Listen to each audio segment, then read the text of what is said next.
तो आईपीएल के league matches खत्म हो चुके हैं और कई नए हीरो मिले हैं और इसके तुरंत बाद अब इंडिया को वर्ल्ड कप के लिए रवाना होना है, वर्ल्ड कप शुरू होना है।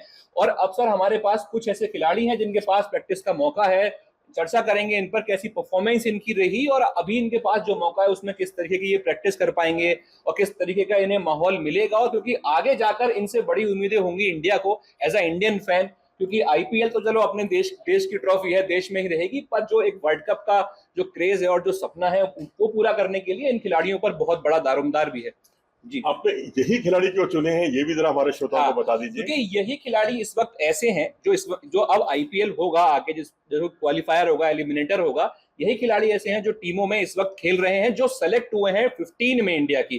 तो यानी कि इन्हीं खिलाड़ियों के पास अभी मौका है कि आईपीएल का ही मैच प्रेशर में अपनी प्रैक्टिस कर लें। सर एक बात और मैं इनकी बात में जोड़ दूं कि केकेआर की टीम जो पहुंची है उसमें कोई भी भारतीय टीम का खिलाड़ी नहीं है जो कि प्लेऑफ में आपको खेलता हुआ दिखे।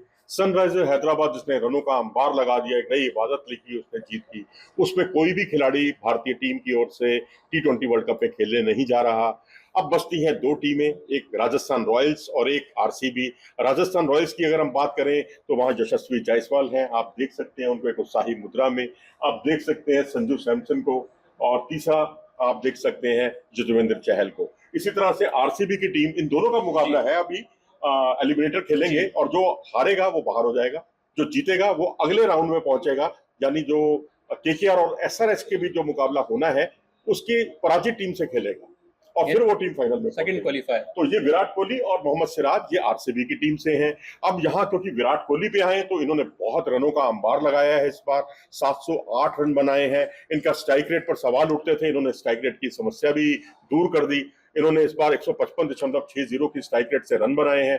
इतना ही नहीं, अगर आप बाद के 6-7 मैचों को देखेंगे तो उन 7 मैचों में इनका जो स्ट्राइक रेट है वो 184 का है। 6 मैचों में आखिरी अगर अंतिम मैच को निकाल दें तो वो 194 का स्ट्राइक रेट या 184 का स्ट्राइक रेट इनका आखिरी 7 मैचों में। इससे आप अंदाजा लगा सकते हैं कि ये खिलाड़ी जब अपने हुनर पे आता है और या पावर प्ले में रन बनाने पे आता है तो फिर ये किसी की नहीं सुनता। और पावर प्ले में इस खिलाड़ी का जो स्ट्राइक रेट है 163-164 का स्ट्राइक रेट है, जो अद्भुत है। इनका इतना स्ट्राइक रेट हमने आईपीएल में तो पहले कभी नहीं देखा। मतलब जितनी की हम बातें कर रहे थे कि जितने भी सवाल उठे थे विराट कोहली पर कि ओपन कर पाएंगे या नहीं कर पाएंगे, या बाद में इस तरीके से बल्लेबाजी, टी20 की एक नीड होती है कि बहुत तेजी से आपको एग्जर्सिट करना है, बहुत तेजी से खेलना है, वो कर पाएंगे या नहीं कर पाएंगे। उन सारे ही सवालों का वहां जवाब देते हुए विराट कोहली नजर आए हैं। 700 से ज्यादा रन बनाए और इतनी तेजी से एंड में रन बनाए। आप पिछली 5-6 पारियों को उठाकर देखेंगे उसमें 4 हाफ सेंचुरीज हैं और जिस तरीके से सर रन बनाए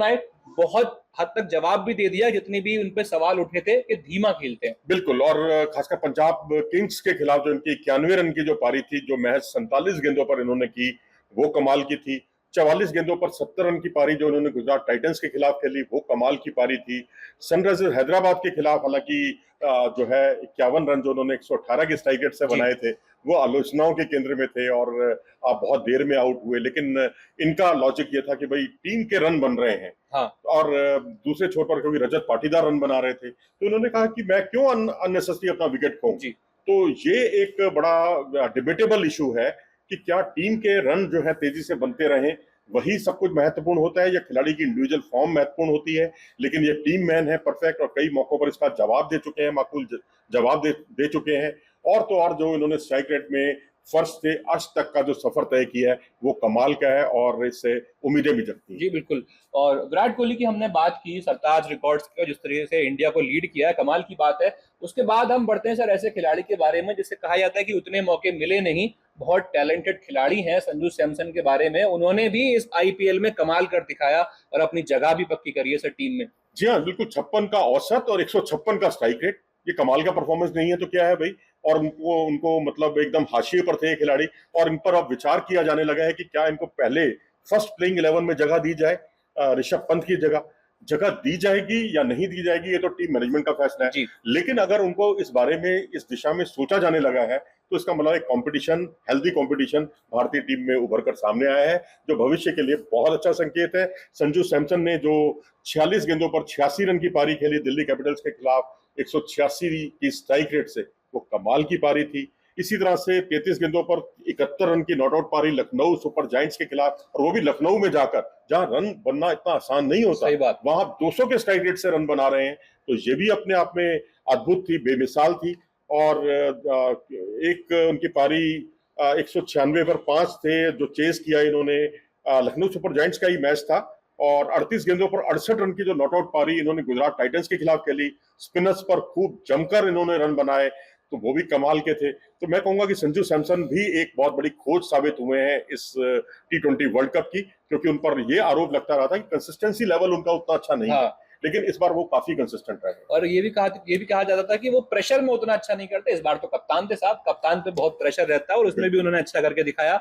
इसके बाद सर उन्हीं के एक टीममेट, एक यंग खिलाड़ी की तरफ बढ़ते हैं। इसने पिछले साल अगर कोई नाम था तो बस उन्हीं का नाम था, यशस्वी जायसवाल के बारे में हम बात कर रहे हैं। आईपीएल शुरू हुआ, खामोश था बल्ला, लेकिन बाद में उन्होंने बताया कि वाकई में वो डिजर्विंग है और वाकई में जो तारीफ उनकी की गई थी, वाकई में जो लोग फैन हुए थे, वो सही बात थी।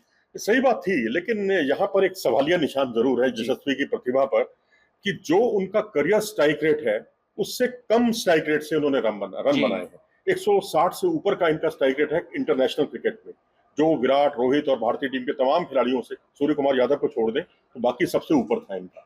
लेकिन यहाँ पर इनका जो स्ट्राइक रेट था वो 152.63 का था, जो अपने करियर स्ट्राइक रेट से काफी नीचे था।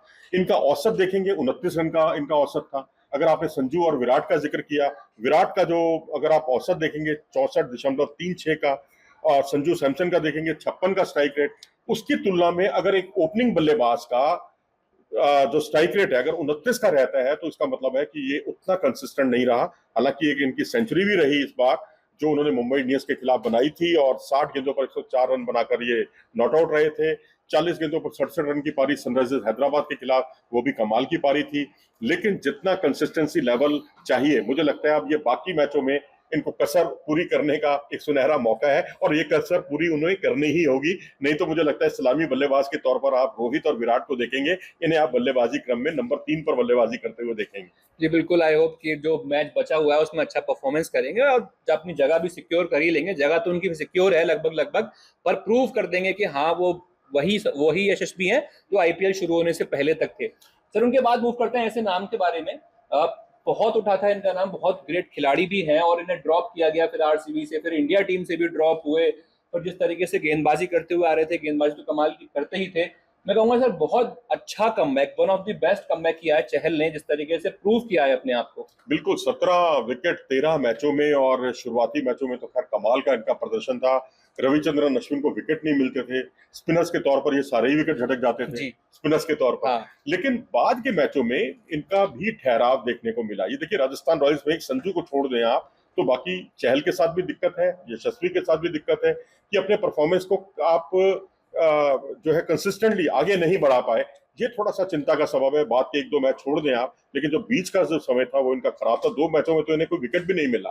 तो ये मुझे लगता है चहल को, क्योंकि एक मैच में इन्होंने 41 रन दिए, एक मैच में 62 रन दिए, एक मैच में इन्होंने 62 रन दिए, तो 62, 41 और 48 यानी 3 मैचों में 1 विकेट और इतने रन इन्होंने दिए हैं 11 या 12 की इकोनॉमी से। तो मुझे लगता है 10वां, 11वां और 12वां मैच इनका काफी खराब गया है। जी हाँ, खराब गया, और उम्मीद है कि यहाँ तो जैसा भी उनका परफॉर्मेंस रहा, पर सेलेक्ट हुए हैं, और उम्मीद यही करूंगा कि जब मौका मिलेगा वहां पर वर्ल्ड कप में खेलने के लिए तो वो कमाल के नजर आएंगे। वहीं अब एक स्पिन बॉलर से, जो कि शान शोभाव के तो नहीं है, उन्हीं के बिल्कुल साथ ही अब बढ़ते हैं आरसीबी की मोहम्मद सिराज की तरफ, जो अटैकिंग भी है, एग्रेशन भी है और फास्ट बॉलर वाली सारी चीजें हैं। तो शुरुआत में खामोश रहे, लेकिन आ गए वो फॉर्म में। अब फॉर्म में आ गए। पंजाब किंग्स के खिलाफ तो 3 विकेट चटकाए इन्होंने, बाद के मैचों में लगातार विकेट चटकाते चले गए। लगा ही नहीं कि ये वो सिराज हैं जो बहुत महंगे साबित हो रहे हैं।